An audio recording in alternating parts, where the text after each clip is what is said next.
boy, you know, he loved ice cream. And every Friday night, like tonight, Friday afternoon when the sun setting, the ice cream van is coming through the neighborhood. And you're hearing the chime of the ice cream van. And all them boys in the street just get real excited and run out in the street because they're looking for ice cream. And they begin to know the day, they begin to know the event, they begin to know what blessing is coming their way. They begin to know the requirement and how much they need to have, how much purchasing power in order to partake and enjoy that blessing in their neighborhood. Hallelujah! Yes! You see, that is like in this age. There's a blessing to partake, but there's a requirement, a price to pay to move into it also. Otherwise, you have the old little Pentecostal blessing, Pentecostal denomination blessing. But it's time we move up into our eagle realm. And this boy, the daddy had forget to leave him the 10 cents to buy the ice cream. So when he saw the van, he said, "Mom, you hear that? You know what that is? Hey, Mom, you know what that is?" He said, "This is the time. It always come on time. Mom, the 10 cents. He said, "Son, I don't have not a thing.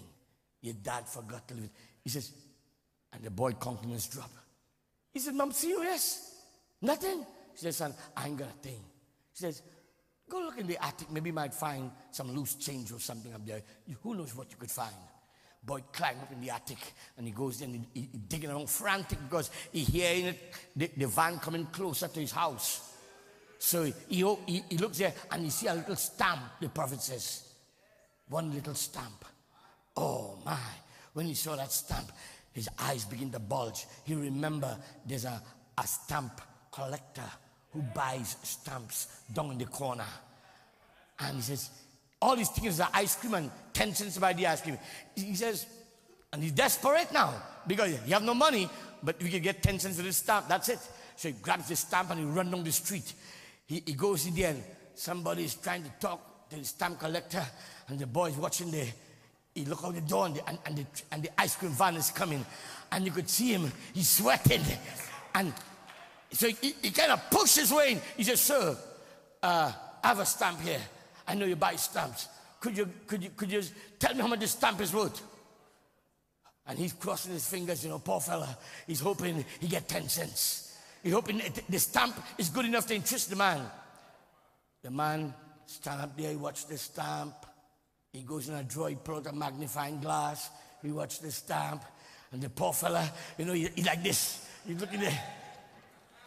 He's on pins and needles. So the man looked at him in the eye and says, "I'll give you $1 for it." Whew, $1. He wanted 10 cents. That's 10 ice creams. So he said, "Thank you, kind sir." He takes a 10, he takes $1. Attitude change from 0 to $1. From no ice cream to purchasing power for 10 ice creams. He started to walk like this. He watched some of the boys sitting there who don't have nothing. He said, "What's the matter with you all? You behave like all hope is lost." He said, "Come follow me." Hallelujah! He hold that $1 like this. And he's flagging down the ice cream van with the $1 in his hand. The man pull up. He said, "Give my boys what they need." There's 4 of them here. He done do the maths already. 4 tens are 40. He have 60. He could still get 6 ice cream. He said, "Give my boys what they need. Each one a cone. Call your flavor." One's a chocolate. They're going to say, "Strawberry." Next one say, "I like vanilla."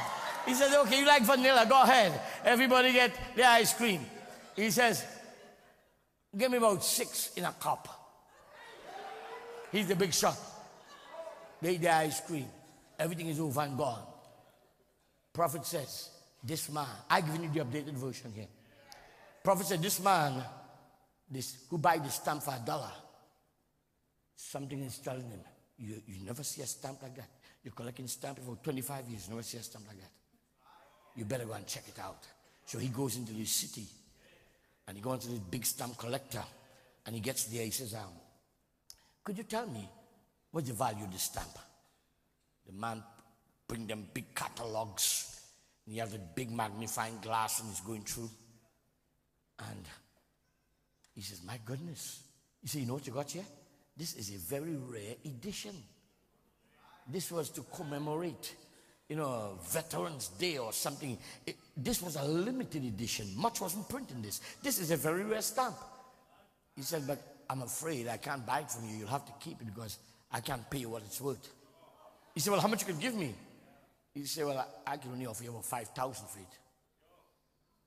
He said, you sure you can't do better than that? He paid $1 for it, eh? But now he realizing the value of the stamp. He said, you sure you can't do better than that? He said, anyhow, I'll take what you could offer. He takes it. Prophet said, a few more months after, the stamp was going for $10,000. He said, you're going for $15,000. So after, catch this now. The little boy had over $15,000 in his hand. But when he's a child, you think as a child. And he have baby thoughts. All he could see is an ice cream. That was them Pentecostal babies. They had the Bible. And all they could see is a little jumping around and rolling around in the Bible. And here come up a prophet. And he began to see the spoken word that could speak a storm out of existence. He began to see one prayer in Durban that could bring 30,000 people saved and 25,000 healed. 7 truckload of wheelchairs in that Bible, in that commission. Hallelujah. He began to see there's a message. 7 thunders. Those voices will be made known to the real true church. And in there, she'll be worshiping the living Christ. And she will receive faith to be changed in this hour. Hallelujah. When people can look in the mirror and begin to wave and recognize who they are, what the promise is, what they call unto in this hour. Because of not seeing yourself in the word, that's why people have expectation. They don't know the age, they don't know the season, they don't know the promise, they don't know the anointing, they don't know the identification, they don't know the prophecies.